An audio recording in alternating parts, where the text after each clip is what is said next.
Hola, buenos días. Doctor, buenos días. ¿Cómo están? Me alegra tenerlos nuevamente el día de hoy por acá en nuestra clase. Mm, bueno, vamos a empezar ya esta sesión. Y bueno, doctora Zulma, quiero preguntarle algo. ¿Su merced tiene alguna lista de este grupo? Buen día, doctor. Sí, Buen día. señor.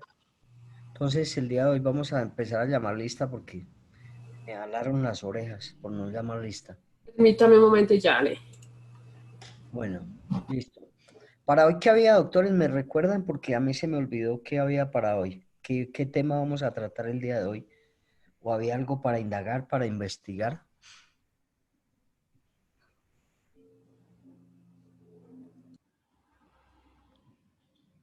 Bueno, acá ya vimos el concurso, los dispositivos amplificadores del tipo penal, ya vimos la tentativa, ¿no? La clase pasada creo que vimos eso. Sí, doctor. Muy buenos días. Buenos días. ¿Terminamos con la tentativa Sí, señor. o no? Bueno, hoy vamos a hablar algo sobre el concurso de personas, que creo Doctor, que ya hemos, hemos hablado del concurso de personas. también ya se habló de eso. Sí, Pero señor. doctores, ¿ustedes tienen miedo o qué? Porque pregunto y nadie me contesta. Entonces, bien. Entonces vamos a hacer hoy otra estructuración de otro tipo penal. Vamos a hablar a ver, hay algo importantísimo que dentro de la Constitución Política nos indica nuestro artículo 30 del habeas corpus. Vamos hoy a hablar algo de ello, del Doctor, habeas pero me corpus. disculpa, en el concurso de personas usted nos explicó eso, nos dio unos títulos, pero no nos los explicó mucho. Nos dejó algunos en visto. En la complicidad nos dijo complicidad antecedente, complicidad con concomitante, subsiguiente, y no nos las explicó, nos las dejó ahí. Concursos de conducta punible, homogéneas, heterogéneas, y ya, ahí quedamos. Por eso estoy preguntando, doctores, ¿qué se vio? ¿Hasta dónde llegamos? Porque a mí se me olvida, yo tengo varios grupos de derecho penal especial y por eso pregunto. Ya vimos todo eso, me dicen que sí, entonces pues yo asumo que ustedes me están indicando todo lo que se ha visto. Bueno, sin embargo, pues vamos a hablar, ya se vio la autoría, las clases de autoría. Doctor, y las clases de autoría, la directa, la mediata, la de grupos organizados de poder, la por Sí, señor. representación, listo. La coautoría también ya la vimos, coautoría propia, coautoría impropia, ¿por qué es coautoría propia? ¿Por qué es coautoría impropia? No, no, en esa quedamos. Ahí nos los dictó, nos dictó también participación, también nos dictó complicidad, pero nos los dejó en visto, solo nos los pasó por ahí por encimita. Bueno, listo, vamos a trabajar hoy un poquito en eso y después vamos a estructurar el tipo penal para el artículo que les indicaba que es importantísimo, el artículo 30, para que ustedes siempre tengan en cuenta este artículo importante que se trata del desconocimiento del habeas corpus. Cuando un juez, por el hecho de desconocer y no aplicar dentro de las 36 horas el habeas corpus, ¿qué le pasa al juez? Entonces, esa estructuración de ese tipo penal lo vamos a mirar ahorita después de que hablemos del concurso de personas que nos hacen falta. Entonces, ojo, habríamos hablado nosotros de las autorías, ya sabemos cuáles son las clases de autoría, la mediata, la directa, la mediante aparatos organizados de poder y la representación, por representación, que eso hace referencia a las empresas, ¿no? A las personas jurídicas. Bien, ahora vamos a mirar las clases de coautoría. Nosotros siempre hablamos de coautoría. Ojo, doctores, que no se nos vaya a olvidar esto. Nosotros tuvimos el viernes pasado unos preparatorios. Ustedes no presentan preparatorios, pero en las otras universidades tuvimos el viernes unos preparatorios. A ellos se les deja un caso para que lo estudien durante 15 días. A los 15 días se les hace ya sea oral o ya sea oral virtual, ¿no? O ya sea escrito virtual también. Se hizo el viernes pasado un examen, un preparatorio oral, y una de las preguntas mías fue eso: ¿qué es la coautoría? Y una de las niñas no supo decirme qué es la coautoría. Tengan en cuenta esto, yo siempre les he dicho, después de que se comete una conducta punible, después de que se comete un delito, si me oyen o le coloco más volumen a mí,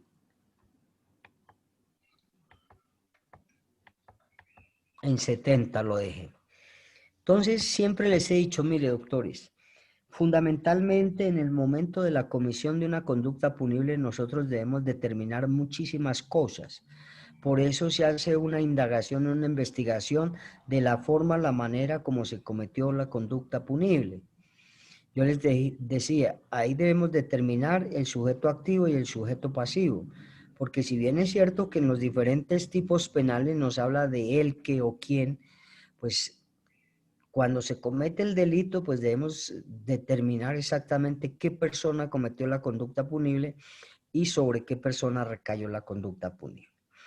Cuando se cometa el delito debemos identificar si fue una sola persona la que cometió la conducta punible, pues hablamos nosotros que a esta sola persona que ideó, preparó y ejecutó la conducta punible, a esta persona se le denomina como, doctor, y se me olvida.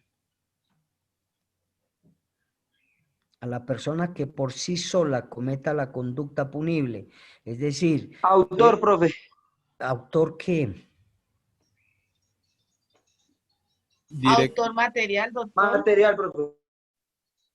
Autor directo, también autor material, pero acá en nuestra norma dice que es autor directo. Ojo, cuando una persona idea, prepara y ejecuta él mismo y materializa la conducta punible, se denomina autor directo. Claro, porque él mismo lo hace, ¿cierto? Por eso es directo. Hablábamos nosotros que cuando esta persona utiliza a otra persona para que esa otra persona cometa la conducta punible, ahí hablamos de qué clase de autoría. Autoría impropia. Tercera. Cuando una persona, mediante coacción ajena, mediante engaño o mediante la utilización de una persona en condición de inimputabilidad, la utiliza para que esta otra persona cometa la conducta punible, ¿qué clase de autoría es, doctores? Autor intelectual. Autoría mediata, doctor. Autoría mediata. Se necesitan esos tres requisitos importantes, ¿cierto? Ahora bien, yo les hablaba de de otra clase de autoría, que es mediante aparatos organizados de poder.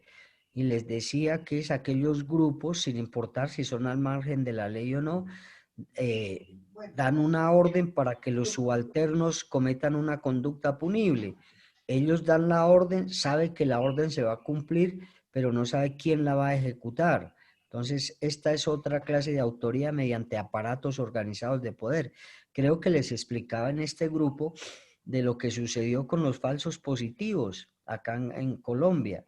Miren que hay un superior jerárquico que da una orden y los demás deben cumplirla. Entonces, esta viene a ser otra autoría mediata mediante aparatos organizados de poder, sin importar. Acá los aparatos organizados de poder también cometieron una conducta punible que fue la de los falsos positivos. Dieron una orden y una tercera persona cometió la conducta punible. Ya hablábamos de la autoría mediante representación, que yo les decía que es en caso de las empresas. Yo indicaba que una persona jurídica es algo que hacen los hombres para poder llevar a cabo que otros trabajen dentro de esa persona jurídica. Y les indicaba, si uno de las personas naturales que hacen parte o que conforman la persona jurídica comete una conducta punible, pues entonces esta persona debe responder, la persona natural. Y después la persona jurídica repetirá contra la persona natural por la comisión de esa conducta punible. Entonces acá es mediante representación, representa a la empresa, claro, porque él trabaja dentro de la empresa, pero la empresa no va a hacerse responsable de la conducta punible que haya cometido una persona natural que conforma la empresa o la persona jurídica. Responderá a él y después la empresa repetirá contra esta persona, ¿no? Eso es más o menos las clases de autoría. Nunca se nos vaya a olvidar, doctores. Siempre que tengamos un caso hay que estudiarlo muy bien. Yo sé que acá el 99% de ustedes se van a especializar en penal, pero hay que leerlo muy bien. Así no sea en penal, cualquier caso que nos den de cualquier otra rama del derecho debemos estar o conocer muy bien, doctores, para poder llevar a cabo una defensa técnica, ya sea en familia, en laboral. Debemos conocer y debemos tener y buscar los elementos materiales probatorios de evidencia física que nos permitan proteger, porque esa es la finalidad, ese es el objetivo, ese es el fin último, proteger los derechos fundamentales de quien nos confía a nosotros para que le hagamos esa defensa de los derechos fundamentales. Miren que se cometen muchas injusticias a veces. Yo he ido en laboral, he ido allí al Ministerio de Protección Social, Ministerio de Trabajo, ahí en la 32 con séptima o 32 con 13, por unos despidos que se han hecho últimamente sin justa causa y argumentando algunas situaciones superfluas que no tipifican ese despido. Entonces, uno tiene que prepararse bien para poder fundamentar allá en esas audiencias que se llevan a cabo ante el Ministerio de Trabajo. Y así sucesivamente, las lesiones personales, la inasistencia alimentaria, toda esa situación debemos nosotros conocer muy bien para hacer la defensa de esa persona. Esto es en cuanto a la autoría. No sé si nosotros leímos los artículos 29, 30, 31 y 32 del Código Penal cuando hablamos lo de la autoría. Sin embargo, ahorita lo vamos a leer muy, muy rápido, porque ya después de la autoría pasamos a lo que es la coautoría. Y cuando se habla de coautoría, siempre recuerden, doctores, que es cuando se ponen de acuerdo dos o más personas para ejecutar o para cometer una conducta punible. Si son dos, ya hablamos nosotros de coautoría, porque nos indica que son varias personas las que se concertan, las que se ponen de acuerdo para ejecutar o para cometer un delito o una conducta punible. Eso se llama coautoría, más de dos personas. Doctor, ¿solo más de 2 personas se Claro, habla de coautoría? claro, 3, 4, 10, 15. De una no se puede No, hablar, no. no, de una no, porque la coautoría quiere decir varias personas. Entonces, dos ya son varias. Una es autoría, autor, ¿cierto? La otra es coautoría, porque nos dice que la coautoría es cuando se ponen de acuerdo dos o más personas, cuando hay multiplicidad o pluralidad de sujetos activos que se ponen de acuerdo para cometer determinadas conductas punibles. Entonces, más de dos personas ya se habla de coautoría. Históricamente se distinguen dos formas de coautoría, doctores. Una coautoría propia y una coautoría impropia. Pilas con esto, porque eso se tiende a confundir con la omisión, porque hay omisión propia y omisión impropia. Ojo con ello, ¿sí o no? Pero acá vamos a hablar de la coautoría propia y de la coautoría impropia. Y vamos a decir que la coautoría propia. Entonces dice que se presenta la coautoría propia, ojo, se presenta la coautoría propia cuando al ejecutar una conducta en particular, sus integrantes, entre paréntesis, pueden colocar coautores,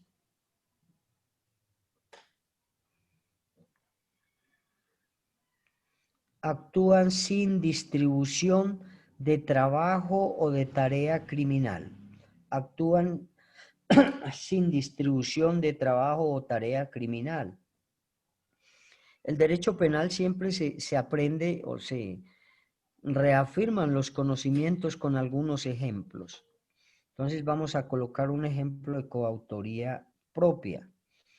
por ejemplo, se reúnen 5 personas, acuerdan ir a hurtar el Banco Agrario de Hualongo, del pueblo de Hualongo, ¿cierto? Simplemente se ponen de acuerdo para ir a hurtar ese Banco de Hualongo. Y este ejemplo lo vamos a tocar para todos, la coautoría, para la complicidad, para todo lo vamos a colocar. Entonces se reúnen 5 personas y acuerdan el día miércoles ir al pueblo de Hualongo y hurtar el Banco Agrario. Simplemente acordaron eso, pero no colocaron distribución de tareas ni de trabajos. Se van, excúsenme lo que voy a decir, a la loca, allá ingresan al Banco de Hualongo, inclusive se atropellan unos con otros por ir a la caja, el otro por ir a la otra caja, no hay un acuerdo, no hay una organización, no hay una distribución de trabajo, no hay nada. Simplemente ingresan a la loca, excúsenme que hable así. Entonces ingresan, pero no hay un acuerdo, no hay nada, no se pusieron de acuerdo y inclusive, como digo, se atropellan ellos adentro porque no saben qué hacer el uno ni qué hacer el otro. Van los 5 inclusive a una misma caja y es un desorden total. Entonces mire que en la coautoría propia, ojo, coautoría propia, no hay distribución, ni hay organización, ni se ponen de acuerdo en qué tarea o qué trabajo lleve a cabo cada uno de ellos. Ingresan al banco y el que mejor haga eso, entonces esa viene a ser la coautoría propia. Cuando no hay una distribución de tareas o de trabajos en cometer la conducta criminal o cometer el delito de hurto al Banco Agrario de Hualongo. Esa vendría a ser la coautoría propia. Ojo, a veces nosotros tendemos a confundir y a veces en algunos casos, como es propia, nosotros pensamos que en la coautoría propia es donde hay distribución de trabajo. No, acá es un desorden total por los coautores, actúan sin distribución, sin organización, sin nada. Que nos quede claro eso. ¿Por qué reafirmo estos conocimientos, doctores? Porque ustedes van a venir después a ver la teoría del delito y van a venir a ver el procedimiento penal, la ley 906. Debemos tener claro todo esto, qué es la autoría y qué es la coautoría y todo lo que vamos a mirar el día de hoy. Bien, mientras que en la coautoría impropia, ojo doctores, la coautoría impropia, vamos ya a hablar, a dejar de un lado la propia y vamos a hablar de la coautoría impropia. Entonces, la coautoría impropia se caracteriza por la organización, la distribución de la tarea o del trabajo criminal que va a hacer cada uno de ellos dentro de la comisión de esa conducta punible. Entonces, mire que son más organizados, ya son más... hay funciones o hay roles específicos de cada uno de ellos en la comisión de esa conducta punible. Entre los varios autores o varios coautores hay esa distribución de trabajo respecto a esa conducta punible. Y seguimos con el mismo Banco Agrario de Hualongo para determinar qué es la coautoría impropia. Entonces, como hay distribución de trabajos, empecemos que se le unen a este grupo primero que fue a cometer la conducta punible de coautoría propia, se le unen 2 niñas, 2 mujeres. Entonces sería un grupo de 7 personas. Por la noche acuerdan para ir a hurtar todo lo que hay en el Banco Agrario del municipio de Hualongo. Entonces le dicen a las 2 niñas que ingresaron a la banda, les dicen, ustedes como son muy hermosas, son muy bonitas, su función, su tarea es ir y distraer al vigilante o a los vigilantes. Van y le coquetean, inclusive le preguntan algo, lo tienen ahí distraído y coquetearle al máximo. Miren que ya hay una tarea para esas 2 niñas, ¿cierto? Y le dicen a Pedrito Pérez, usted se dirige a la caja o al cajero número 1. Todo lo que hay allá lo amenaza con su arma que tiene de fuego y lo amenaza. le dice que le debe entregar todo el dinero. La función primordial de usted, Pedrito Pérez, es sustraer todo lo que se encuentre en la primer caja y en el primer cajero. Al siguiente chico o al siguiente integrante le dicen, usted se compromete a ir a la segunda caja y a todo lo que se encuentre ahí lo coloca dentro de las tulas y hurta todo lo que tenga el segundo cajero. Al otro le dicen, usted en el tercer cajero, y los otros dos le dicen, ustedes van hasta la oficina del gerente del banco, lo amenazan, mediante amenaza lo someten y lo llevan para que abra la bóveda. Y ustedes dos se encargan de abrir la bóveda, no la boba, sino la bóveda.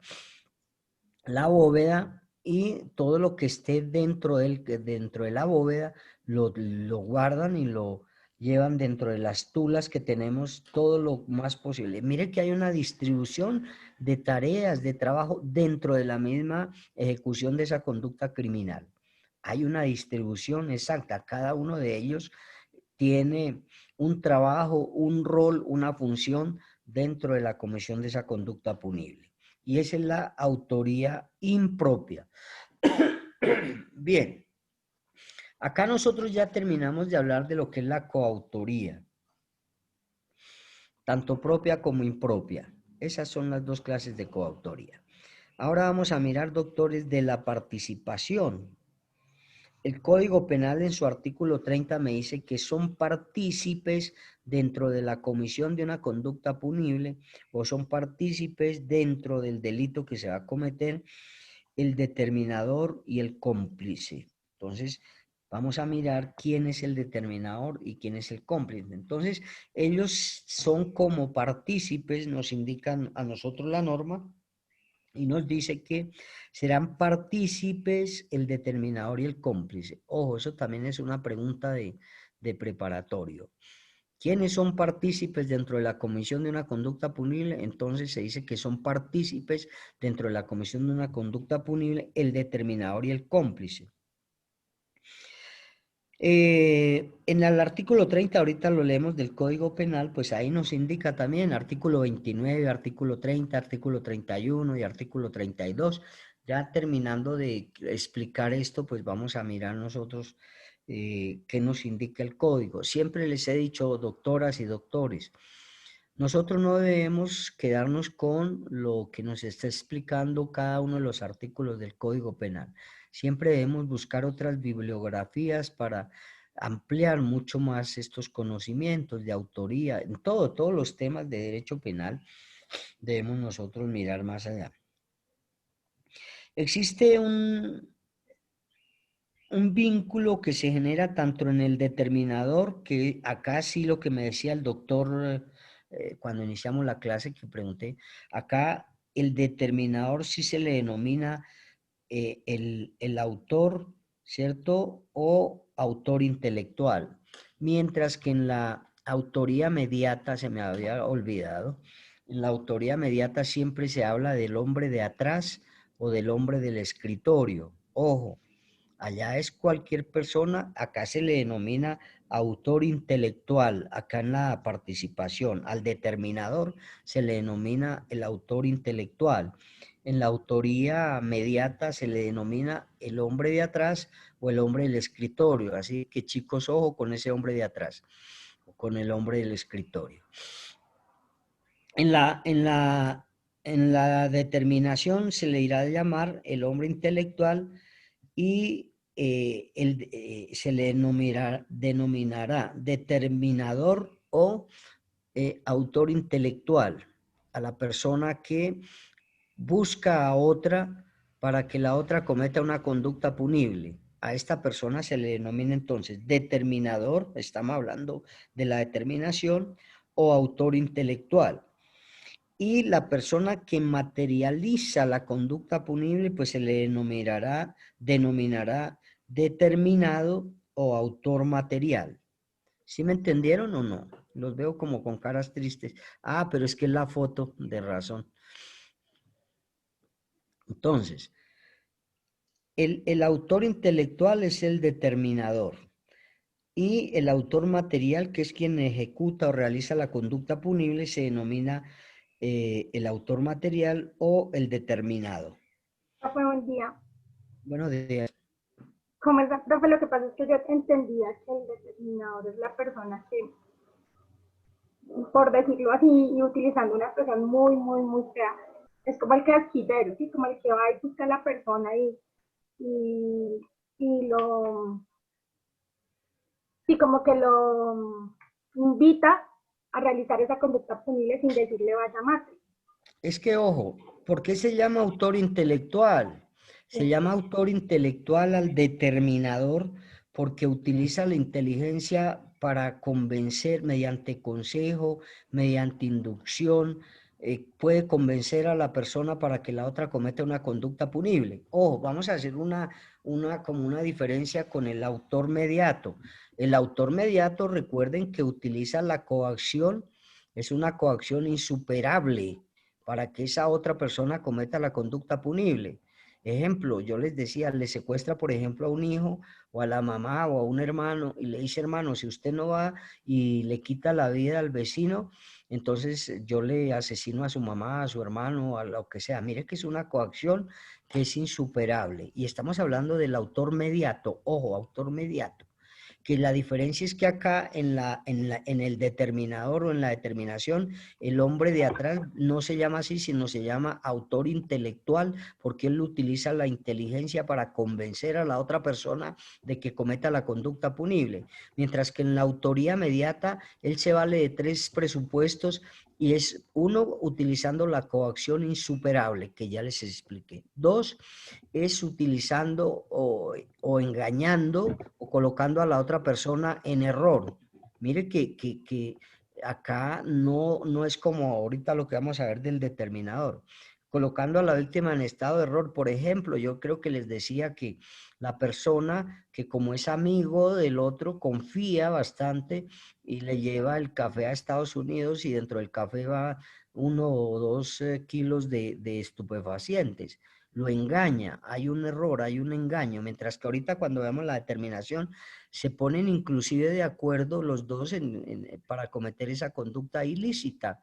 Entonces, por eso se llama el autor intelectual dentro de la determinación. Acá en la autoría mediata también puede colocar para que la otra persona que le sirve como instrumento para que cometa la conducta punible puede ser un inimputable. Yo les hablaba de eso de la inimputabilidad. Puedes colocar a un menor y decirle, por ejemplo, yo le digo a uno de 14 años, oye, Pedrito Pérez, hágame un favor, es que acabo de salir de la oficina de la doctora Gidis y ahí encima del escritorio de la oficina de la doctora Gidis se me quedó mi celular. Y el chico, como es de 14 años, yo le digo, le doy inclusive 5.000 o 10.000 pesos, vaya y tráigame el celular de allá de la oficina de la doctora Gidis. Pues primero, el celular no es mío porque es el celular de la doctora Gidis. Lo estoy engañando a esta persona. Segundo, es una persona en situación de inimputabilidad. Y tercero, le estoy pagando por que vaya y me traiga algo que no es mío. ¿Sí ve? Entonces se está engañando acá. Dentro de la autoría mediata se tienen que dar estos 3 presupuestos para que se tipifique la autoría mediata. Y por eso se llama el hombre de atrás o el hombre del escritorio, porque utilice la fuerza, la coacción, el engaño y utiliza a una persona en condición de inimputabilidad. Para que se dé la autoría mediata se tienen que dar estos 3 presupuestos. Ojo, mediata. Ahora sí vamos a hablar de la determinación, que es una forma de participación. Y ojo, decíamos que acá no se le llama hombre de atrás ni el hombre del escritorio, ya cuando estemos, vamos a hablar de la determinación. Acá se llama determinador o el autor intelectual. Ojo, acá en la determinación. Y se denomina autor intelectual porque utiliza la inteligencia para poder inducir mediante consejo, mediante mandato a la otra persona para que la otra persona cometa la conducta punible. Mire que es diferente.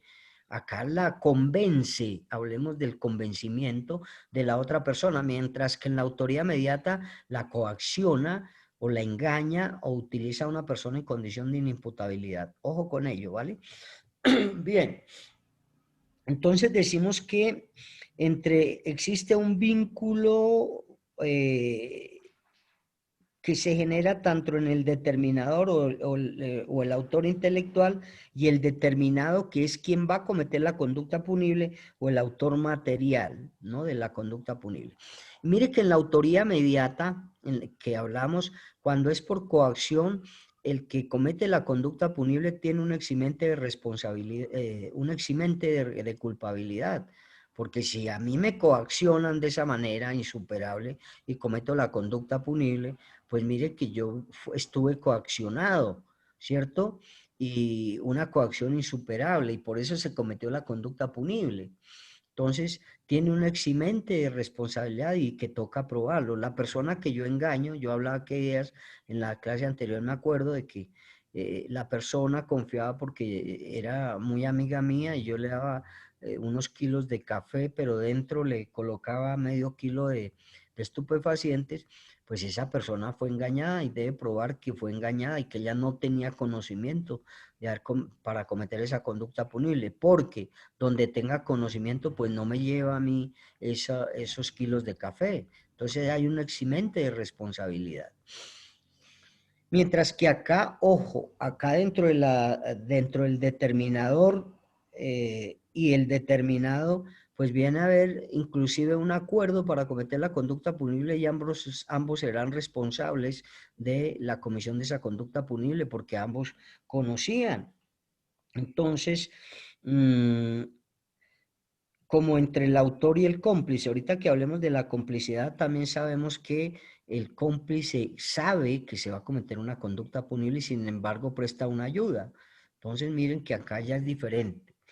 Ya se irán a juzgar a las dos personas que cometan la conducta punible, una por determinar y la otra por actuar y por materializar la conducta punible. Bien.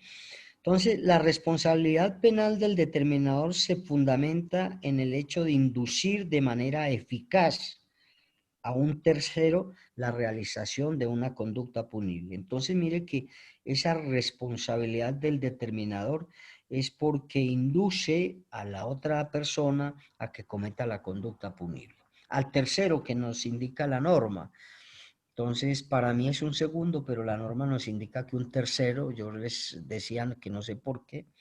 Entonces, ese autor intelectual es la persona que mediante un mandato, ojo, mediante un mandato, mediante una inducción, mediante un consejo o mediante una orden, lleva a cabo un convenio con la otra persona o con el autor material para cometer la conducta punible. Entonces, mire que acá no hay coacción, acá no hay error, acá no hay la utilización de una persona en condición de inimputabilidad, sino que acá el autor intelectual es la persona que mediante un mandato, una inducción, un consejo, una orden o un convenio cualquiera, ojo, mire, están hablando de convenio cualquiera, idóneo, consigue que otra, que es el autor material, consigue que otra cometa la conducta punible.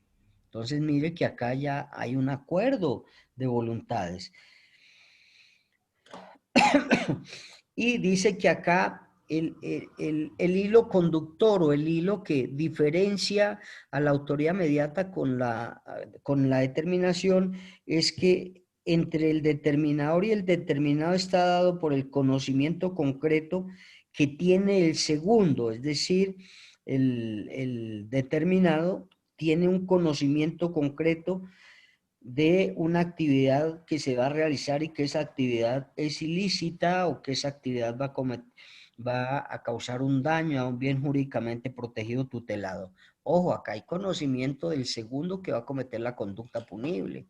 Mientras que en el anterior, si bien es cierto, en la autoría mediata, si bien es cierto que comete la conducta punible y conoce que eso va a causar un daño, pues existe ese eximente de responsabilidad. Pilas con ello, ¿vale?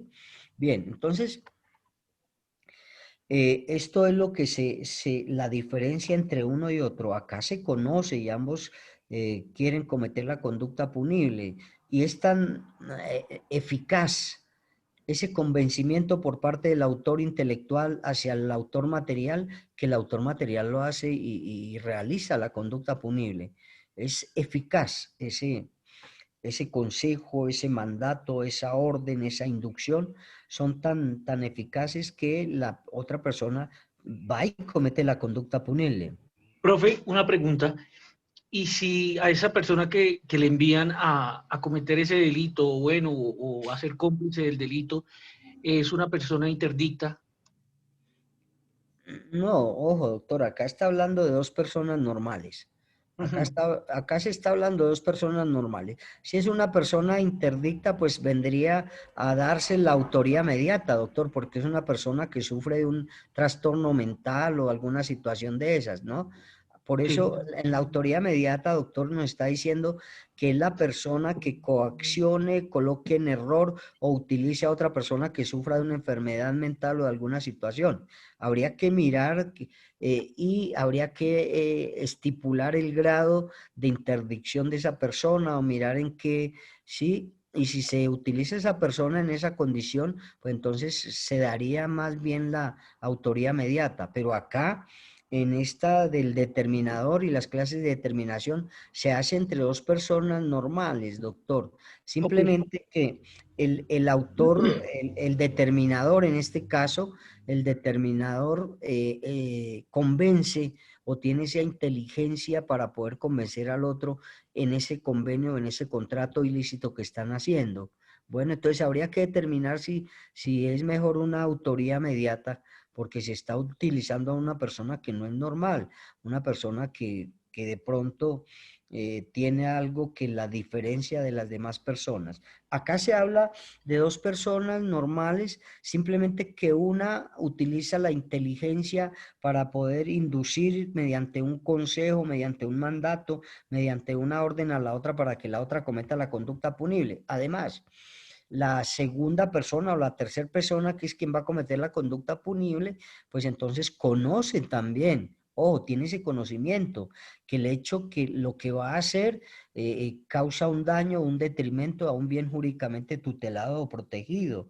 Él conoce también y por eso es que en la situación de cuando se van a procesar, pues él también responde por la conducta punible porque él era consciente de que eso iba a causar un daño y sin embargo utilizó la voluntad y lo hizo, ¿cierto? Porque el otro lo indujo, lo convenció tanto, fue tan eficaz ese consejo, ese mandato, esa orden, que lo convenció y cometieron la conducta punible entre los dos, ¿vale? Uno Gracias, la profe. material y otro la intelectual. Bien. Entonces decíamos que el determinador es esa persona intelectual que convence a la otra para que esa otra cometa la conducta punible. Existen unas formas de determinación. Una es por orden. Esa por orden entonces es una manera de determinación. Y dice que la orden tiene su arraigo, tiene su origen, tiene su génesis en la obediencia debida, ojo, en la obediencia debida que se manifieste en ese mandato que la otra persona puede ser un mandato legal o en una orden impartida de un superior jerárquico. Ojo acá, la orden, por eso se llama por una orden, porque tiene su arraigo, su origen en esa obediencia, ojo, en esa obediencia debida que se manifiesta en un mandato o en una orden impartida por el superior jerárquico. Entonces, el superior jerárquico le da una orden para que esa otra persona cometa una conducta punible y es tanta el convencimiento, doctores, que el inferior pues va y comete la conducta punible, ¿no? Dice que la orden siempre debe ceñirse de manera estricta de pronto a la Constitución o a la ley. Y el destinatario está no obligado a cometerla o a no cometer la conducta punible, a cumplirla o a no cumplirla, cuando sea ilegítima o cuando sea ilegal. O sea que mire, acá tiene un eximente o tiene una posibilidad de hacerlo o no hacerlo, porque si a quien se le manda, se le da esa orden, por ejemplo, como en la situación de los falsos positivos, si el comandante le da una orden a uno de ellos para que vaya y cometa una conducta punible, pues él sabe que eso es ilegal y que va a causar un daño. él la puede hacer o no la puede hacer. Pero entonces acá radica que es tanto el convencimiento del superior jerárquico que el inferior va y comete la conducta punible. Por ejemplo, si nosotros hablamos en un caso de los falsos positivos, que sea un coronel el que le da la orden a una persona, a un soldado, pues mire, por el respeto, por todo, pues él tiene la posibilidad de ir a cometerla o no cometerla. Entonces, en esa orden tiene que ceñirse a la Constitución o a la ley, porque todo está, ese coronel que le digo, pues tiene unas funciones de acuerdo a la Constitución política, de acuerdo a la ley, ¿no? Y la otra persona podrá llevarla a cabo, cumplirla o no cumplirla. Si la cumple, ojo, doctores, pues ahí irá a pagar por un daño causado, porque él sabe, él conoce, imposible, por más iletrado que sea, sabe que el hecho de quitarle la vida a otra persona le causa un daño a esa persona y va en contra de la norma, por más iletrado siempre les he dicho. Por eso se dice que ¿cómo es que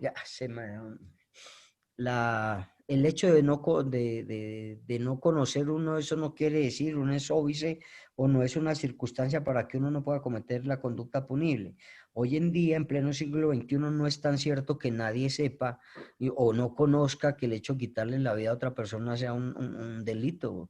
Por más iletrado que sea, hoy en día sabe de esa situación. Dice Doctor, que, señora. me disculpa, no sé si la entendí. En el caso de que usted está explicando en el de, ¿cómo es que llama el caso? El de lo falso positivo. Ahí el determinador sería ese coronel él sería entonces autoría inmediata mediante aparatos organizados y el determinado sería el que fue y cometió la conducta punible y él responde por coautoría, en este caso. Él responde sí, por mirar, primero haber cometido la conducta punible, porque recuerden que acá en la determinación conocen, los dos conocen. Si es el superior, él sabe, pero convence a la otra persona. Y por eso dice la ley que la otra persona que va a cometer o va a materializar la conducta punible sabe que eso es un delito. Y él dice la ley que no está obligado la persona a cumplirla cuando se dé cuenta que es ilegal o que es ilegítima. Él conoce.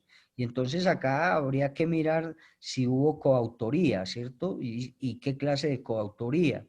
Entonces, claro, por eso siempre he dicho, hay que estudiar muy bien cada caso para poder determinar si esta persona es coautor y qué clase de coautoría. Entonces acá puede ser una participación mediante una determinación, ya sea por una orden, ¿cierto? Se dará aquí esa participación del segundo porque cometió una conducta punible y es por una orden que le dio el superior y él la quiso cometer, comete la conducta punible también y será castigado porque tiene esa posibilidad. No es como en la autoría mediata. En la autoría mediata lo hace o lo hace, ¿cierto? Porque hay una coacción, mientras que acá nos dice la norma que él la puede cumplir o no, porque él se da cuenta que es ilegal o es ilegítima. Entonces, él la puede cumplir o no y puede denunciar inclusive a la persona que le está, y eso ha sucedido. El subalterno denuncia a la otra persona para indicarle que quiere que se cometa una conducta punible. Si lo denuncia, pues él no irá a responder por ninguna clase de delito. Bien. Profe, o sea, en este caso, o sea, al determinador se le daría autoría inmediata por aparatos organizados de poder, ¿cierto? Porque él está enviando al muchacho a matar a esa persona. Ojo, porque si es a ver, acá esos aparatos organizados de poder es cuando los superiores dan una orden a los subalternos. Pero si este superior le dice, por ejemplo, al soldado tal, necesito que mire, es que esa mujer me tiene mal, eso no sé qué, vaya, asesina a esta persona. Ojo, acá ya es un determinador. Los otros por aparatos organizados de poder. Acá es porque uno le da la orden al subalterno para que vaya y cometa una conducta punible. Por ejemplo, si en el trabajo el superior jerárquico le da una orden a la secretaria, por ejemplo, le dice, Pedrita Pérez, necesito que usted mire, lo que pasa es que yo tengo un almacén de una miscelánea y allá como hay más de 1000 resmas de papel, pues cada noche vaya usted y me ayuda y ahí vamos, ahí yo le doy una participación. Cada noche en su carro llévese 2 o 3 o 4 o 5 resmas de papel, ¿cierto? Y la convence mediante consejo, acá es una orden, le da esa orden, ¿cierto? Él sabe que eso es ilegal, la otra persona, la secretaria Pedrita Pérez, también sabe que eso es ilegal, sin embargo, entre los dos cometen esa conducta punible. Uno por una orden le indica a ella y la otra lo hace. Entonces acá sí vendría mediante una orden.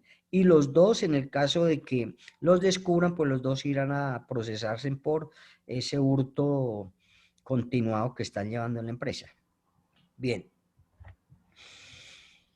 Existe otra clase de determinación que se llama mandato. Este primero es por una orden y ojo, esto debe tener, esa orden debe ceñirse de manera estricta a la Constitución y a la ley. Ojo, acá sabemos que la Constitución política prohíbe el hurto, por ejemplo, en el segundo caso, y está también tipificado en nuestra norma penal en el artículo 239 del Código Penal. Entonces, es constitucionalmente conocida y de igual manera tipificada en nuestra norma penal. Bien, por mandato. Escúcheme un momentico que me llaman.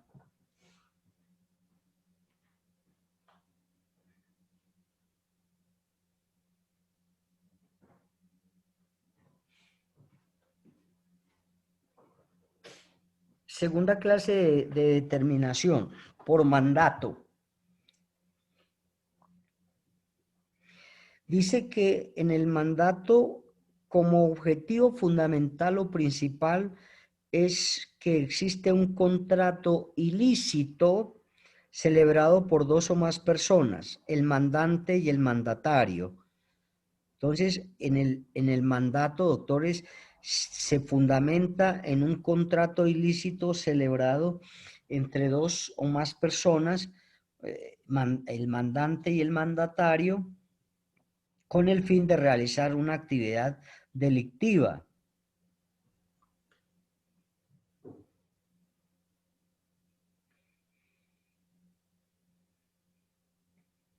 Entonces, acá es un acuerdo ilícito, ojo, un contrato ilícito entre dos personas.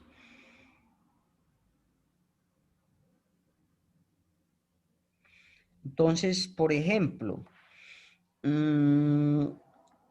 Domitila, hablemos de Domitila, o Pierna Linda, que también está otro ejemplo en nuestro libro.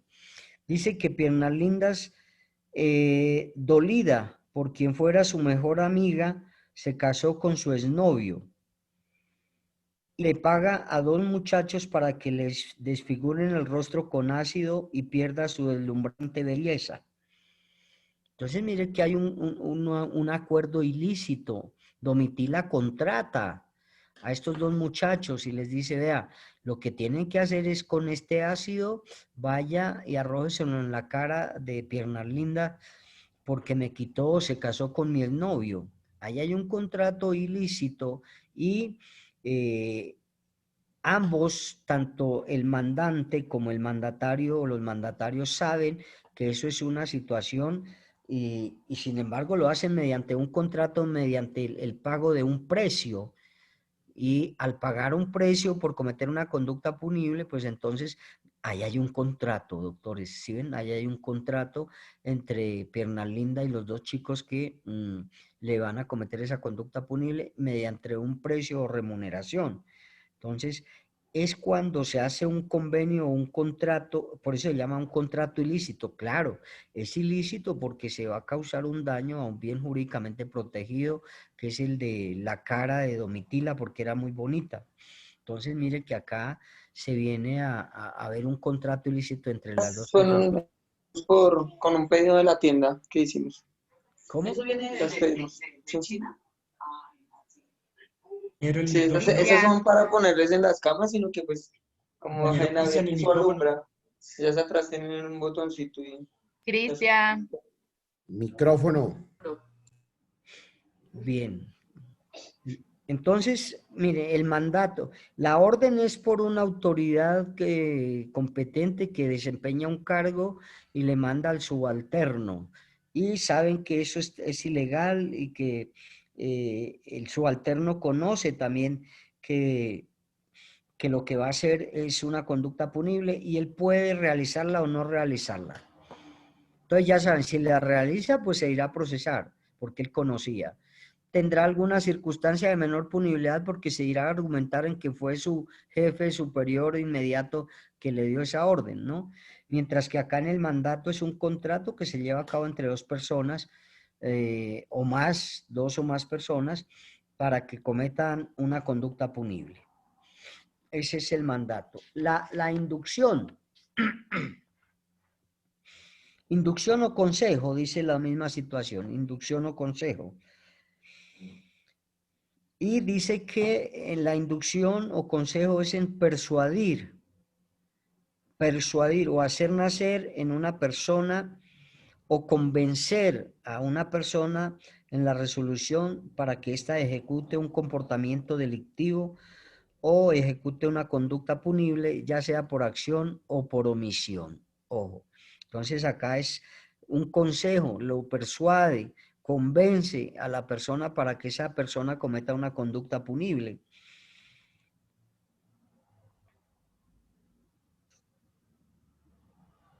Para que la inducción o el consejo tenga carácter vinculante o para que esta inducción, este consejo, vayan a que se determine como ese vínculo entre uno y el otro, entre el determinado y el determinador, se requieren de algunos requisitos importantes. Primero, creación de una idea criminal. Creación de una idea criminal. Segundo, que la idea criminal haya sido decisiva en el inducido. Inducción, en el inducido. Entonces, que esta idea criminal realmente haya convencido al inducido.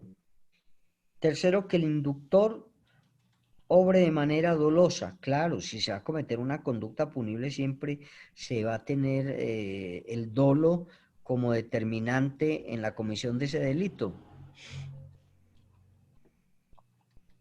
Y dice que una tercera, cuarta, creo, tercera o cuarta, bueno, que la ejecución de la conducta alcance como mínimo el grado de tentativa para que se pueda castigar esta inducción o consejo.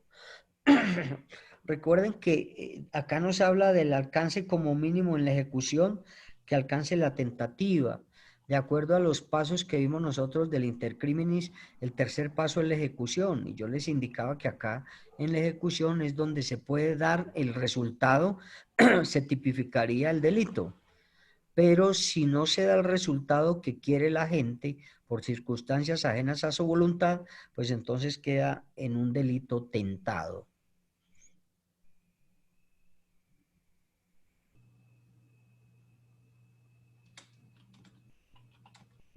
Bien, esas son las formas de participación. Dijimos que son partícipes. ¿Quiénes? Se me olvidó, se me acabó de olvidar. ¿Quiénes son partícipes? El determinador y el cómplice. El determinador y el cómplice, y ya vimos la forma de participación del determinador.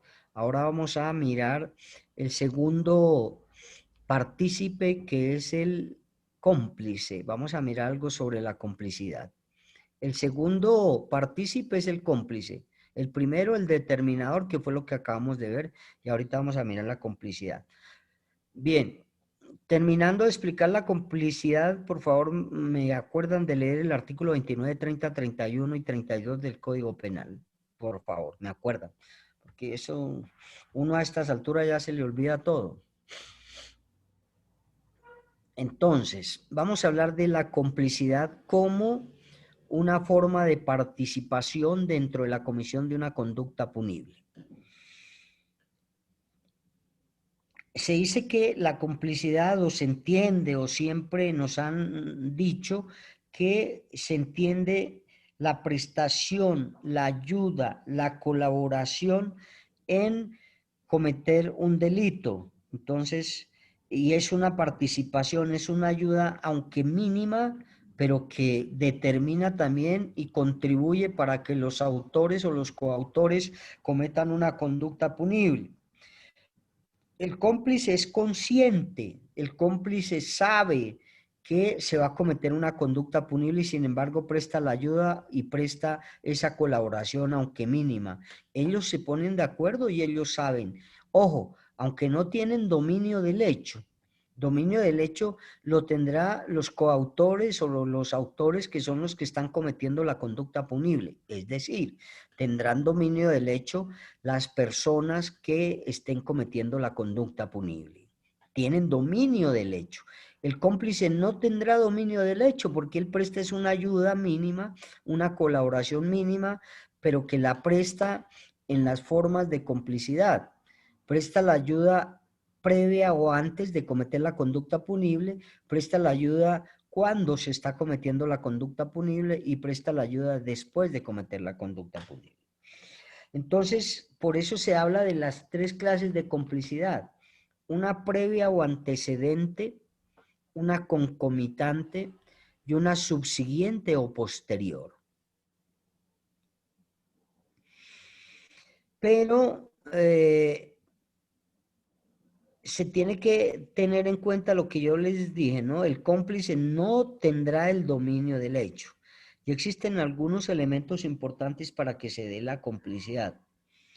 Primero, conocimiento, les decía, conocimiento y voluntad y la contribución en la realización de una conducta punible dolosa.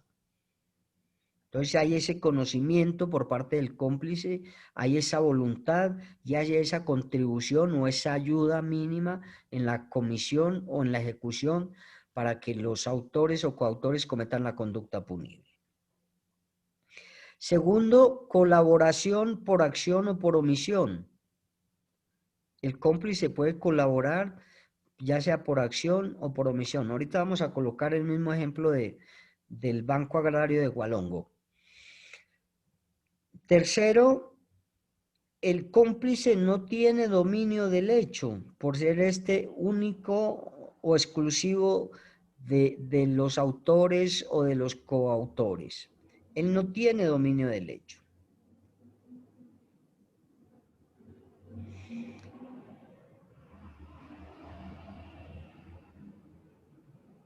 Tercero o cuarto, no sé cuál vamos, para sancionar al cómplice, ojo, para sancionar al cómplice se requiere que se haya dado el principio de ejecución. Para sancionar al cómplice se requiere que se haya dado el principio de ejecución. La ejecución es materializar la idea y la preparación que se ha hecho para cometer esa conducta punible.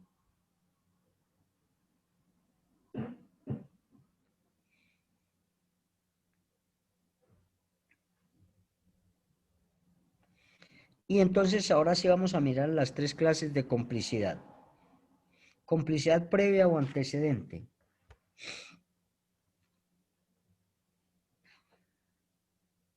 Entonces, ojo, su mismo nombre lo indica y debemos tener en cuenta eso. Es previa o antecedente, es decir, esa colaboración mínima, esa ayuda mínima o ese trabajo mínimo en esta complicidad lo debe hacer antes de la comisión de la conducta punible o antes de la comisión del delito. Ejemplo, en el municipio de Hualongo, pues la noche anterior se ponen de acuerdo ese grupo de personas que quieren al día siguiente, 9 de la mañana, hurtar el banco agrario. Entonces le dicen a Pedrito Pérez, usted nos lleva en su vehículo y nos deja en la puerta del banco agrario.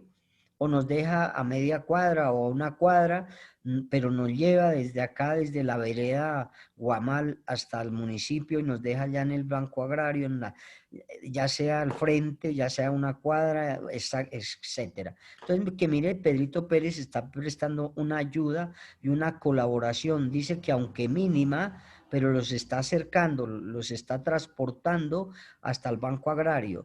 Después de que los descargue ahí y los deje, Pedrito Pérez se va, pero mire que una ayuda para que estas otras personas cometieran esa conducta punible. Y esa ayuda es antes de cometer la conducta punible, porque llegaron inclusive al banco faltando 5 minutos para las 9, el banco lo abren a las 9, y entonces prestó esa ayuda, fue y los dejó allá y Pedrito Pérez se fue. Entonces Pedrito Pérez en el evento que los descubran, Pedrito Pérez será cómplice con una complicidad previa o antecedente.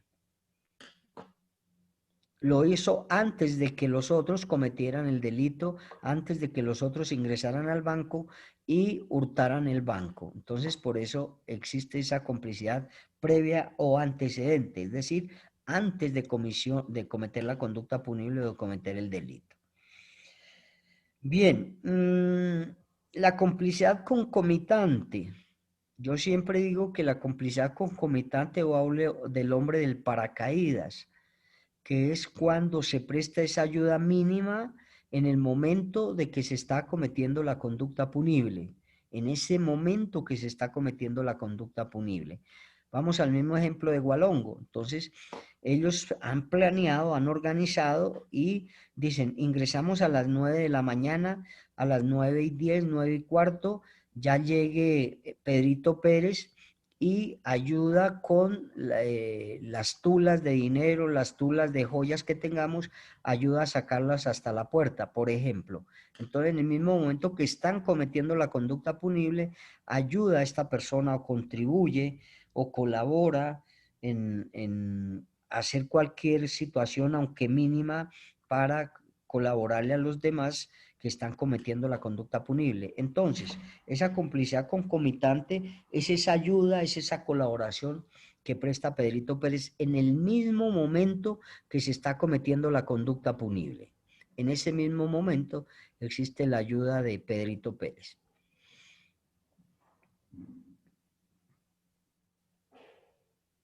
Bien, ahora vamos a mirar la complicidad posterior o complicidad subsiguiente, que así la determina complicidad posterior o subsiguiente.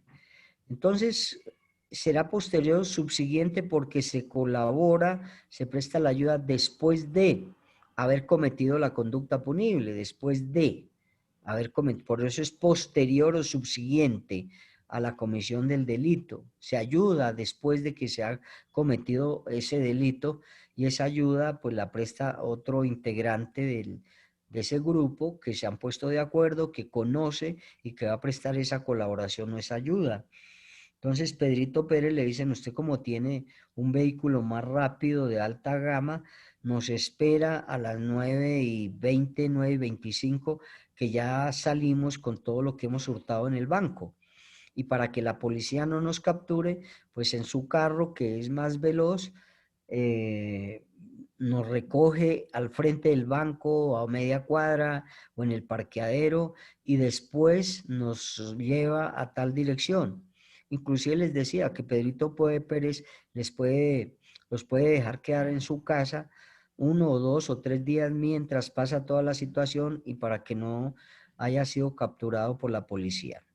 Entonces, esa es la complicidad posterior o subsiguiente. Creo que eso es muy fácil de entender, las mismas palabras nos indican a nosotros. Si es previa o anterior, pues es previa o anterior a la comisión de la conducta punible. Si es concomitante, es la ayuda que presta cuando se está cometiendo en ese mismo momento la conducta punible. Y si es posterior o subsiguiente, es después de que se haya cometido la conducta punible. Entonces, esa es otra forma de participación. Disculpe, ¿Aló? ¿cuál es la tácita?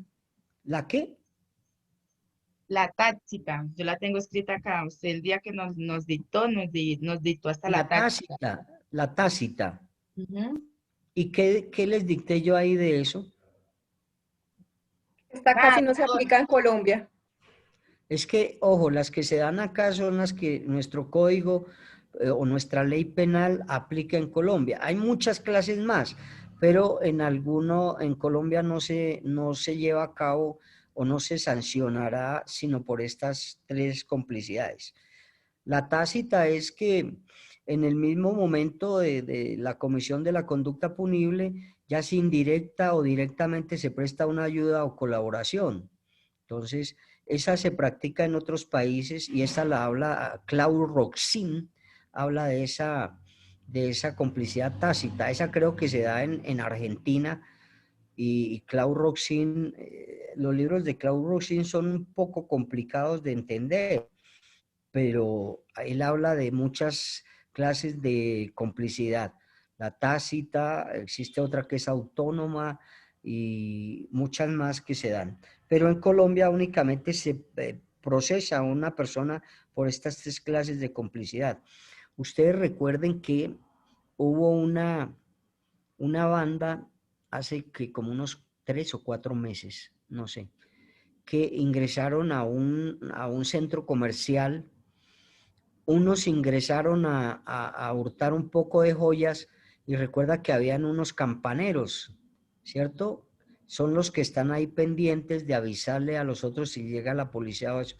Esos también se pueden determinar la complicidad porque son los que avisan, los que están pendientes, los que ayudan. Pero entonces acá hay que determinar qué clase de complicidad comete el uno y el otro, ¿cierto? Porque si llega la policía y ingresa uno de ellos a informarle que llegó la policía, ¿qué clase de complicidad sería esa? Si uno de ellos ingresa al local donde están hurtando y les avisa, oye, pilas que llegó la policía, salgan, no sé qué clase de complicidad sería esa. Para mí sería concomitante. Es concomitante, doctor, sí, muy bien. Es concomitante porque es en el mismo momento que está cometiendo la conducta punible, ¿cierto? Bien, esas son las clases de complicidad que se dan en Colombia. La tácita dice que, pues según Claude Roxin, él nos indica que esa complicidad es cuando un tercero presta colaboración, ya sea al autor de una conducta punible de manera antecedente o concomitante, sin que medie un acuerdo expreso. Yo les decía, cuando se presta una ayuda indirecta o directa, pero no hay acuerdo entre esas personas.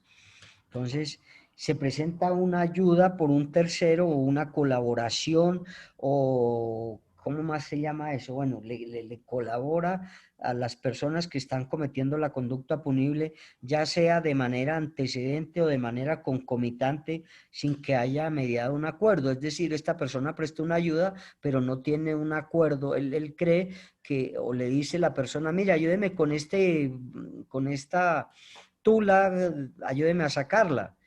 Pues él no conoce, primero, que se está cometiendo una conducta punible y segundo, pues presta una ayuda sin tener ese conocimiento.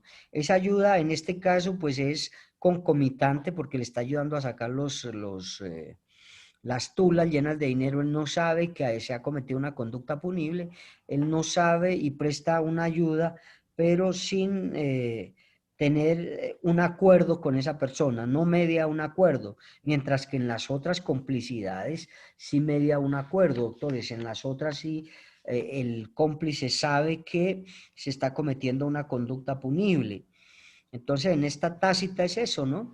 Yo les decía que se presta una ayuda indirecta o directa, pero que no hay un acuerdo de voluntades entre las personas que están cometiendo la conducta punible y el cómplice que está prestando esa complicidad tácita.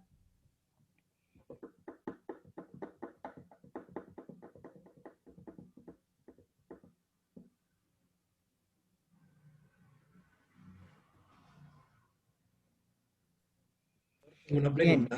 señor. Sí, señor, ya que estamos hablando de todos estos ejemplos de la complicidad antecedente, la concomitante y la subsiguiente, acá se podrían ver estas dos figuras que sería el intraneus y el extraneus. ¿El qué? ¿Intraneus y extraneus? Sí, señor. Sí se pueden llevar a cabo estas figuras dentro, pero ojo, dentro de la comisión de una conducta punible por complicidad. Por Siempre, complicidad. por complicidad, claro. Ok. Ujú. Muchas gracias. Bien. Una doctora o doctor que por favor quiero oírle la linda voz a las chicas. Me regalan la lectura del artículo 29, 30, 31 y 32 del Código Penal.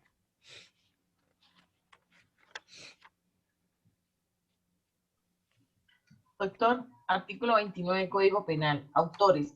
Es autor quien realice la conducta punible por sí mismo o utilizando a otro como instrumento. Son coautores los que, mediando un acuerdo común, actúan con división del trabajo criminal atendiendo la importancia del aporte. También es autor quien actúe como miembro u órgano de representación autorizado o de hecho de una persona jurídica, de un ente colectivo sin tal atributo o de una persona natural cuya representación voluntaria se detente. Y realiza la conducta punible, aunque los elementos especiales que fundamentan la penalidad de la figura punible respectiva no concurran con él, pero sí en la persona o ente colectivo representado. El autor en sus diversas modalidades incurrirá en la pena prevista para la conducta punible. Bien.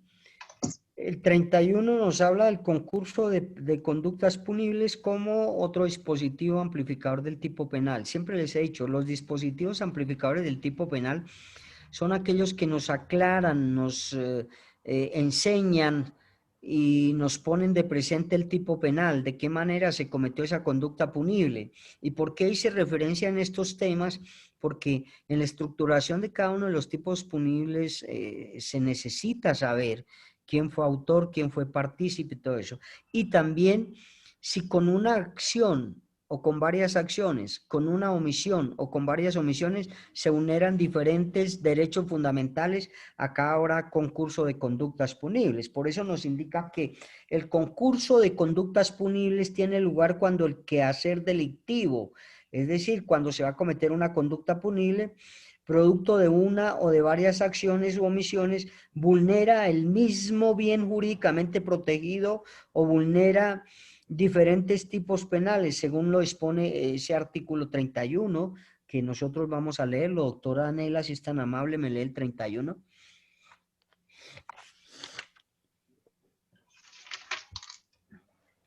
Concurso de conductas punibles.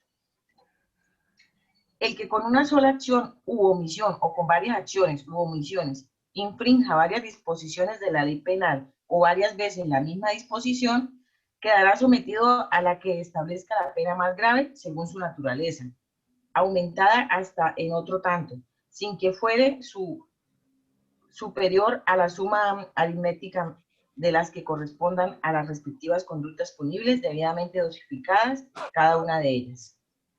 Listo, doctora Anela. Entonces ustedes se dieron cuenta que el que con una sola acción u omisión o con varias acciones o con varias omisiones infrinja varias disposiciones de la ley penal o varias veces la misma disposición, quedará sometido primero que todo a la que establezca la pena más grave según su naturaleza, aumentada hasta en otro tanto, dice la norma, sin que fuere superior a la suma aritmética de las que correspondan o estén tipificadas en nuestro Código Penal. Es decir, el hecho de que una persona cometa varias conductas punibles o diferentes conductas punibles o vulnere o le cause daño a varios bienes jurídicamente protegidos, en este caso estaremos hablando de un concurso material heterogéneo, porque son varios la vulneración de diferentes bienes jurídicamente tutelados. Pero la norma nos indica o nos tipifica, de acuerdo al artículo 37 del Código Penal, que en el caso de conductas punibles heterogéneas u homogéneas, el legislador o quedará sometido mejor la persona a la pena, primero que todo a la pena más grave de acuerdo al bien jurídicamente protegido tutelado y así seguidamente a las otras conductas delictivas que cometió y vulneró varios derechos fundamentales y que vayan siendo de menor importancia. ¿Para qué? Para que todas las conductas punibles o concurso de conductas punibles heterogéneas no vayan a quedar en la impunidad. Pero teniendo en cuenta, doctores, que la pena máxima que nos indica la Constitución Política o nos indica nuestra norma legal es de 60 años cuando hay concurso de conductas punibles. Porque recuerden que la pena máxima por cualquier delito son 50 años, excepto, dice la norma, en el concurso de conductas. Entonces, acá se deberán, o el juez, dentro de su autonomía y discrecionalidad, tomará la conducta más grave y a ella le irá adicionando o sumando la pena por las demás conductas que cometió estas personas, ya sea por acción o por omisión, y le irá sumando para que no queden en la impunidad los demás delitos que se cometieron en ese concurso heterogéneo material de conductas punibles. Entonces, por ejemplo, las personas que ingresan violentamente a un apartamento, yo les indicaba, pensando que el apartamento está solo, pero acá se encuentra una niña de 14 años, le infringen una serie de golpes, la amordazan, la amarran, hurtan todo lo que van a hurtar y saliendo, uno de ellos la accede carnalmente. La dejan ahí abandonada y por los golpes que le infringieron, la niña muere porque nadie la auxilia, nadie la socorre. Mire que acá hay un concurso de conductas materiales heterogéneas. ¿Y heterogéneas por qué? Porque en este hecho por acción, por varias acciones, vulneran varios derechos fundamentales, doctores. Y entonces ustedes, cuando sean jueces, tienen que determinar este concurso de conductas punibles y para poder sancionar deben iniciar a sancionar por el delito más grave que se cometió en este caso. Que en este caso el delito más grave pues sería el homicidio de la niña de 14 años, ¿cierto? Después, pues habría que mirar la otra de mayor gravedad, porque acá, ¿qué más conductas punibles hay, doctores, dentro de este ejemplo que les coloqué? Hay delitos contra la vida, el título 1 del libro 2 del Código Penal, delitos contra la vida, que es quitarle la vida a esta niña. También acá vulneran delitos, por ejemplo, como el acceso carnal violento con menor de 14 años. Se vulnera el secuestro, porque recuerden que la amordazan y la amarran a una columna del apartamento. Y el secuestro dice que es restringirte la libertad a una persona, así sea por un mínimo momento, y esta restricción sea en contra de su voluntad. Ahí se tipifica el secuestro simple, ¿cierto? Recuerden que hay un secuestro extorsivo, que es cuando a la persona se secuestra para pedir un dinero, unas dádivas para lograr su liberación o por cualquier otra situación se secuestra. En este caso, vendría a tipificarse un secuestro simple. También habría el acceso carnal violento con menor de 14. También se le infringieron lesiones personales y fuera de eso el hurto. Entonces hay que determinar en su orden cuál es el más grave y así lo vamos determinando para poderle imponer la pena a estas personas. Entonces el juez irá a determinar en ese orden. Hablemos del homicidio, ¿qué es más grave? El acceso carnal con menor de 14 y el secuestro. El acceso carnal violento. El acceso carnal, después el secuestro, después las lesiones personales. Yo les indicaba en algunos clasificación de los tipos penales que hay algunos que subsumen a los otros, ¿no? Pero cuando son muy graves las conductas punibles, se tendrá que sumarle a la más grave las otras para que esto no quede en la impunidad. Acá todas son graves. ¿Qué clase de hurto se dio?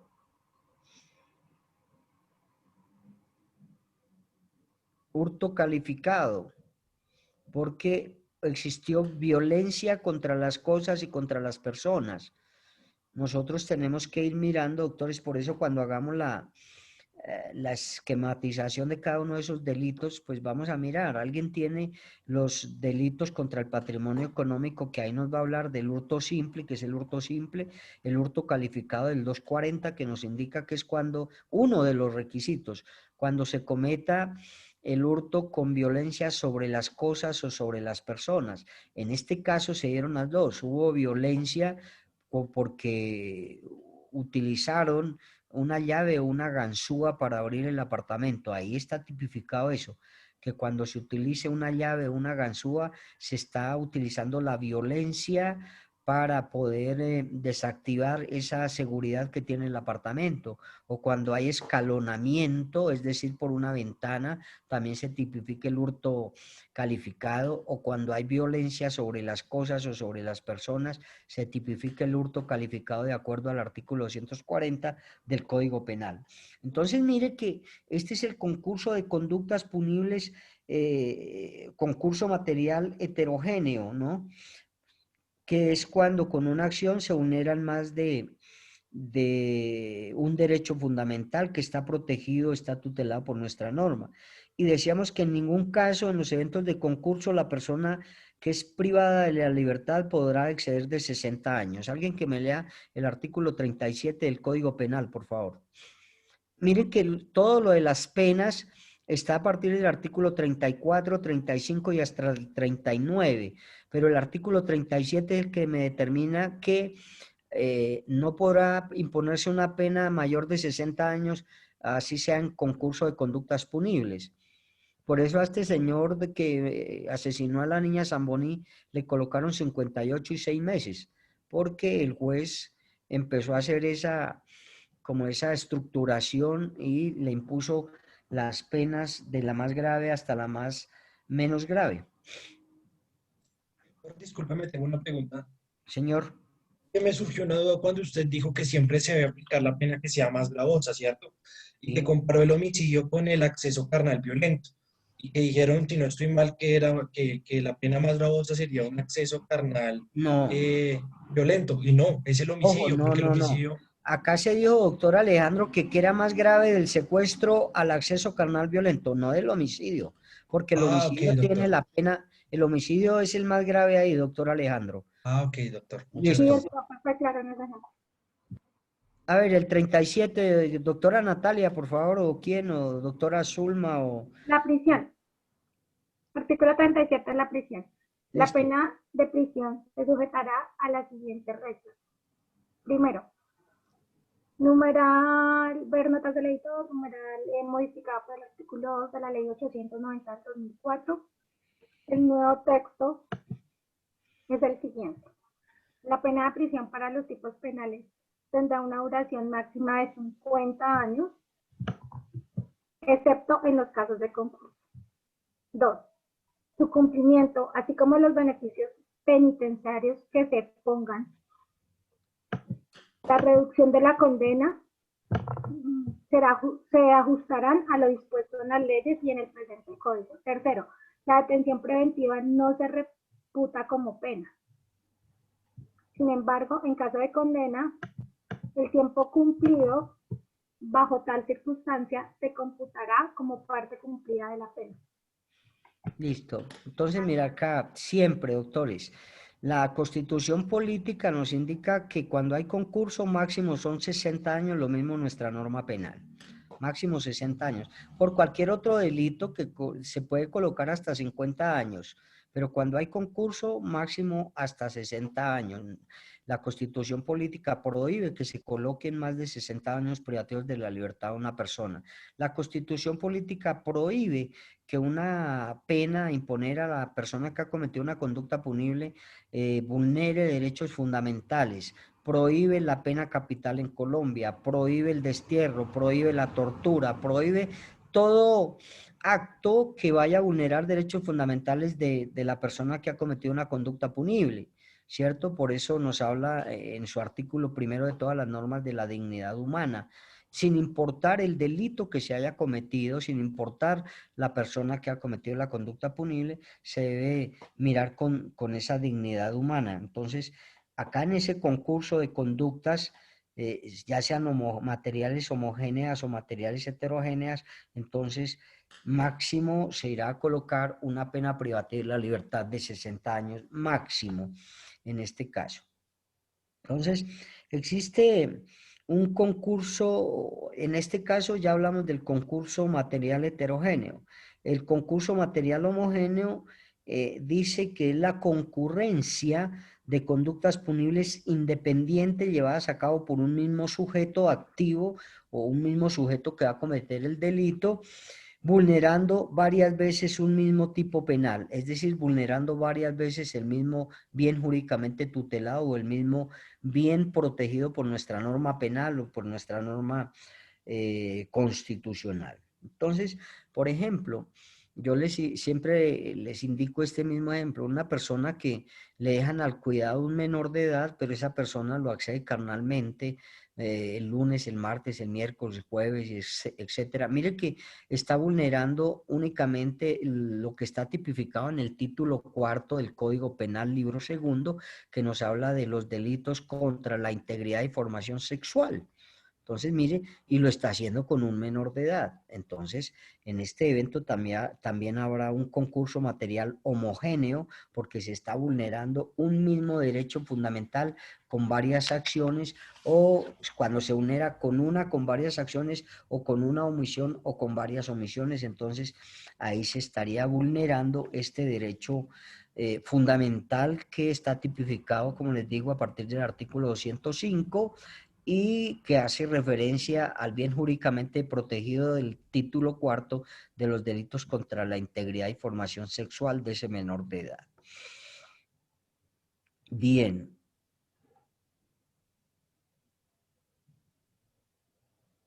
Ahora vamos a mirar el concurso ideal o material.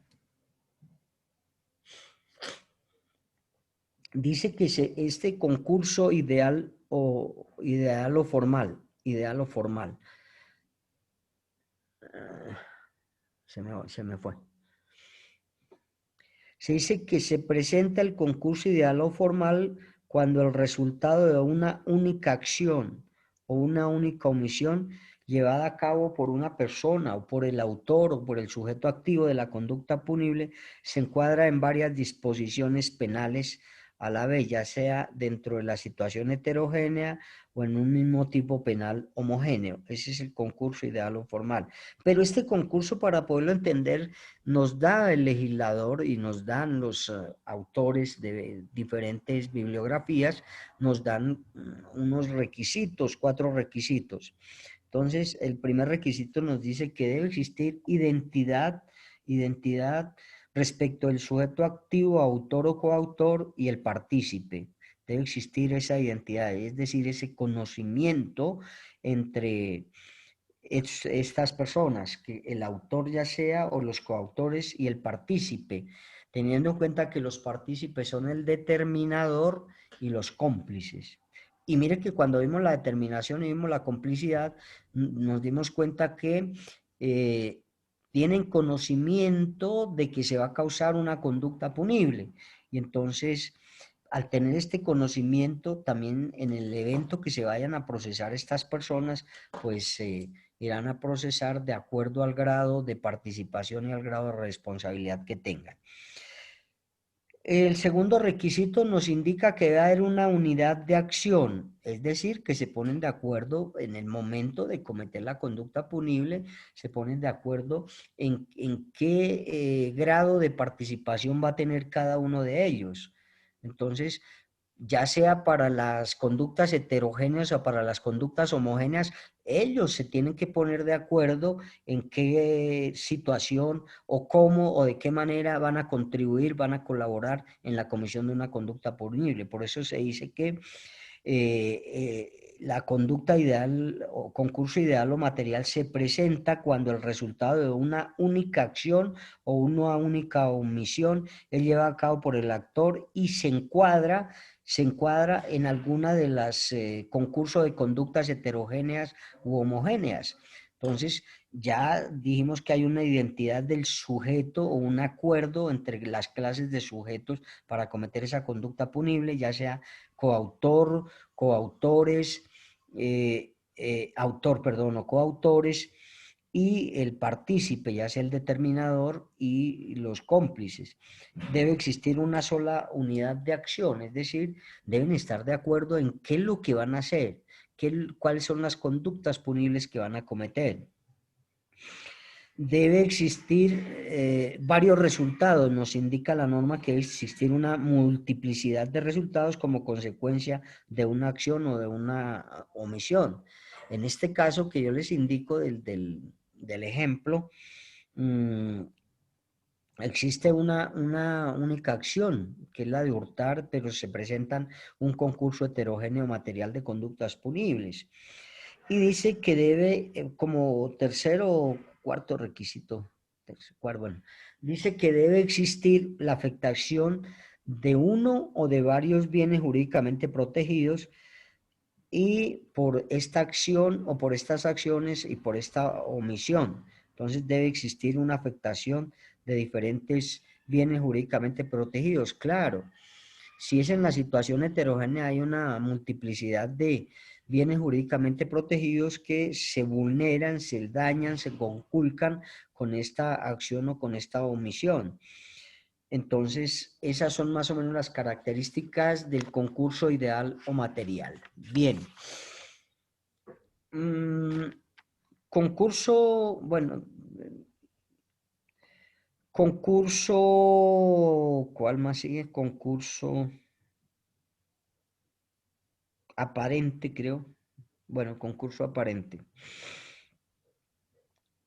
Dice que el concurso aparente, nos dicen los doctrinantes, que el concurso aparente se presenta cuando respecto de una misma conducta se dan cita varias disposiciones legales, son aparentes, son parecidas, son casi iguales, aplicables, haciendo necesario única y exclusivamente acudir a los principios de especialidad en esta de concurso aparente. Como son tan parecidas las normas, como son tan iguales las conductas punibles, por eso se llaman disposiciones legales aparentemente aplicables. Son muy parecidas y por eso debemos nosotros tener en cuenta dentro del concurso aparente 4 requisitos importantes. Uno de especialidad, otro de subsidiariedad, ¿cómo se dice? Subsidiariedad. Subsidiariedad. Otro principio de consumación y otro principio de alternatividad. Estos principios se deben tener en cuenta en ese concurso aparente porque parece ser que el delito se le puede aplicar varias normas porque son muy parecidas, son muy similares, aparentemente son aplicables todas, pero hay que buscar y determinar cuál de ellas es la más correcta para poder aplicar este concurso aparente. Entonces, por eso se necesita que se tenga en cuenta esos principios. De especialidad, subsidiariedad, alternatividad y el otro principio que les dije, se me olvidó. Bueno. Consumación. ¿Dije consumación? Sí, dijiste especialidad, subsidiariedad, consumación y alternatividad. No, escúcheme, es consunción. Consunción. Yo dije consumación, uf, qué error garrafal. Consunción. Pero, profe, discúlpame, decía el concurso aparente, ¿qué es? ¿Cómo? Ya vamos allá. Vamos a mirar los elementos. El concurso aparente tiene también unos elementos, doctores. Ojo, vamos a mirar los elementos y después vamos a colocar un ejemplo.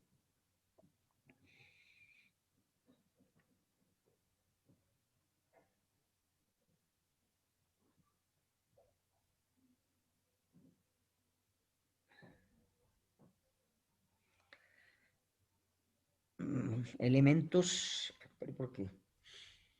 Los elementos que conforman el concurso aparente. Entonces, el primer elemento nos indican que es la intención dirigida a realizar una única conducta delictiva. La intención, sí. Intención dirigida a realizar una única conducta delictiva o un único delito.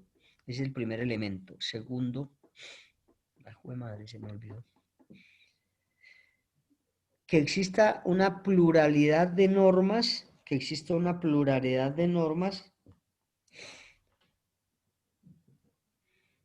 que describan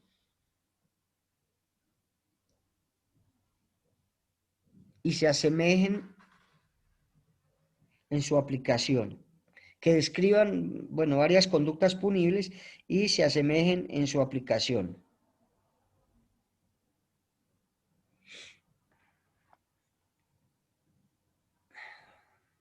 Tercero,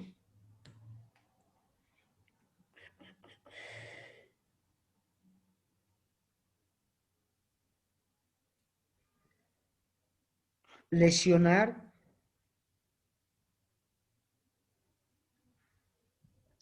a un bien específico y a un bien jurídicamente tutelado y específico. Bueno, así no es lesionar a un... Bueno, esa es la tercera. Y entonces vamos a colocar de pronto... Vamos a colocar un ejemplo para poder determinar esto. Dice que Pedrito Pérez, por ejemplo, aprovechando la noche, se introduce en la casa parroquial del municipio de Hualongo para sustraer el dinero que los feligreses o las personas que han acudido a misa dejaron el domingo como limosna o como, bueno, como limosna. Capturado por la policía, se le denuncia por estos delitos, porque acá no sabemos qué hubo. Ahí se pueden dar estos dos delitos. Violación a habitación ajena y hurto. Entonces, acá hay que determinar si hubo violación de habitación ajena o si hubo hurto, porque recuerden que en todos los casos, doctores, nosotros debemos hacer el estudio a conciencia, debemos mirar, porque si el hurto no se dio, ¿cierto? Porque por alguna situación no se dio el hurto, si hubo violación de habitación ajena. Pero recuerden que en algunos eventos que yo les explicaba, alguno de los delitos de mayor gravedad subsume al otro. En este caso, pues hay que mirar qué norma es aplicable y hay que mirar también si se le aplican las normas del hurto simple del 239 o si se le aplica también de igual manera la violación de habitación ajena o se le aplicará una sola norma a este concurso aparente, porque aparecen dos circunstancias o la vulneración de dos bienes jurídicamente tutelados que están tipificadas en nuestra norma y que la ley castiga con ambos. Entonces, acá por eso se llama aparente, hay que mirar cuál de los dos se puede aplicar, si ambos o si se le aplicará una porque se llega a un acuerdo con la fiscalía para que me subsuma la violación de habitación ajena y se le impute cargos única y exclusivamente por el hurto. Ahora bien, hay que mirar si no se hurtó nada y quedó solamente el hurto en tentativa. Pues tampoco sabemos qué norma se puede aplicar acá porque son aparentes todas. Se puede aplicar una o la otra o a cualquiera de los tipos penales, porque si queda en tentativa será entonces un hurto tentado en concurso heterogéneo con violación de habitación ajena. Por eso es que es aparente, no podemos mirar y tenemos que hacer un estudio bien y si se lleva a cabo el acuerdo o negociación que se hace con la Fiscalía teniendo en cuenta el artículo 348 del Código de Procedimiento Penal, que en ese 348 me habla de los diferentes acuerdos y negociaciones que puedo llevar con la Fiscalía. Entonces, yo les he dicho, debemos hablar con la Fiscalía, ser los mejores amigos y decirle, oye, fiscal, quien sea, señora, señorita, señor, ¿por qué no hacemos un preacuerdo de negociación? Como es un hurto, ya se probó que se hurtaron algunas cosas y hay violación de habitación ajena, pues entonces impútele cargo solo por el hurto y dejémoslo en la violación de habitación ajena. Ahora, si quedó en tentativa, pues de igual manera, se mira que se le castigue por tentativa y se le quite la violación de habitación ajena, etcétera, etcétera. O cualquier otro preacuerdo de los que están tipificados en el artículo 348 del Código Penal. De igual manera, cuando ustedes vean el procedimiento penal, van a mirar que se puede en algunos casos y en algunos eventos solicitar que se aplique el principio de oportunidad del artículo 321 del Código de Procedimiento Penal, o en algunos casos por la indemnización que se haga porque el daño no tiene mayor relevancia, porque el daño causado no vulneró o fue mínimo, o el daño causado no es tan importante y no se vulneró gravemente el bien jurídicamente tutelado, se solicitará que se practique el principio de oportunidad del 321, o después de que se ha indemnizado a la víctima, se le solicitará que se precluya el proceso por indemnización integral de la víctima de acuerdo al artículo 331 del Código de Procedimiento Penal. Pero todo esto se va a tener en cuenta, todos estos temas, ya uno acá en su derecho especial o de los delitos en particular, y dos, para que se tengan en cuenta cuando vean ustedes el procesal penal o la aplicación de la ley 906 del 2004. Por eso esto es tan importante, mirar estos temas de su penal general y de su teoría del delito para poder llevar a cabo, primero, la esquematización de cada uno de los tipos penales y segundo, la aplicación de los mismos a los tipos, esquematización que estamos viendo de los tipos penales.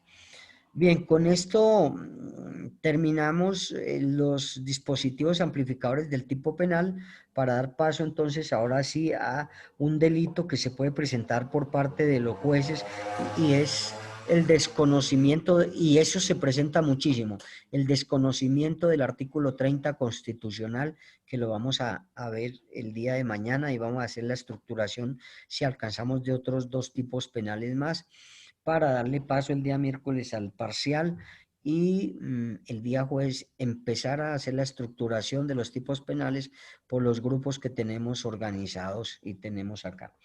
Ahora le vamos a dar paso a la doctora Zulma, si es tan amable que me colabore con la lectura de la asistencia, porque acá hay 36.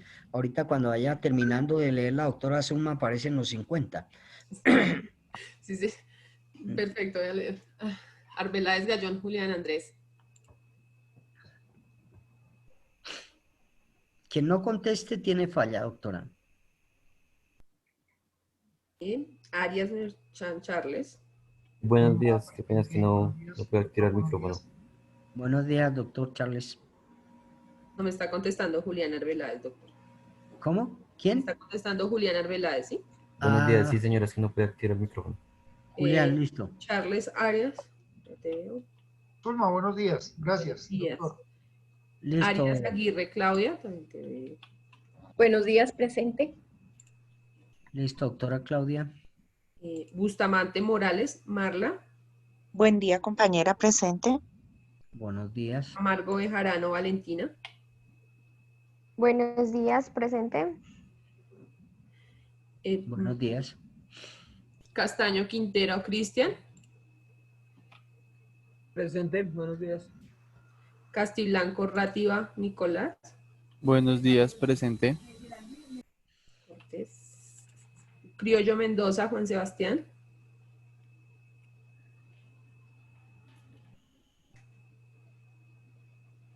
Criollo Mendoza, Juan Sebastián.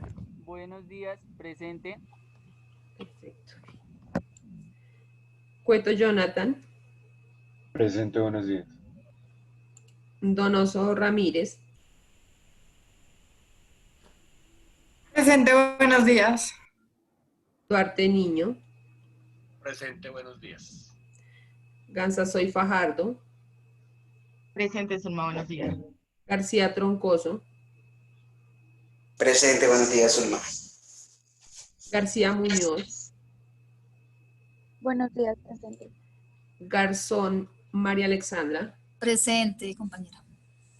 González Monroy Daniel. Presente, Zulma, buenos días. Granados Maya Daniel.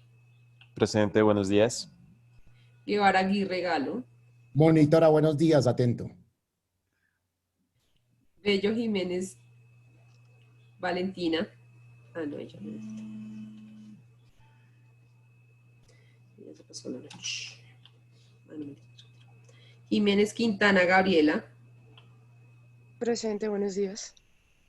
López Bedoya Laura. Buenos días, presente. Silva Carrillo Valentina. Buenos días, presente. Lombana Cortés Juanita. Presente, Zulma, buenos días.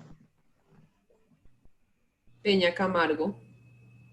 Presente, buen día. Álvarez Contreras.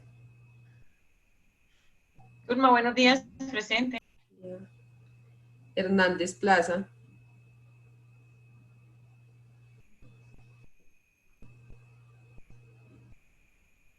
Hernández Plaza Andrés José. Ruiz Duarte, Kevin Alejandro. Buenos días para todos, presente. Buenos días. Martínez Monsalve Astrid. Buenos días, presente. Gómez Rodríguez Indy. Presente, buenos días. Buenos días. Zamora Lozada Carlos. Sandoval Ruiz Fabio. Buenos días, presente. Erazo Puentes Harold. Buenos días, presente. Buenos días. Inson García Valentina. Buenos días, presente. Buenos días. Rosa Montoya Marisol. Muy buenos días, compañera. Perfecto. ¿Alguien me haga falta por llamar?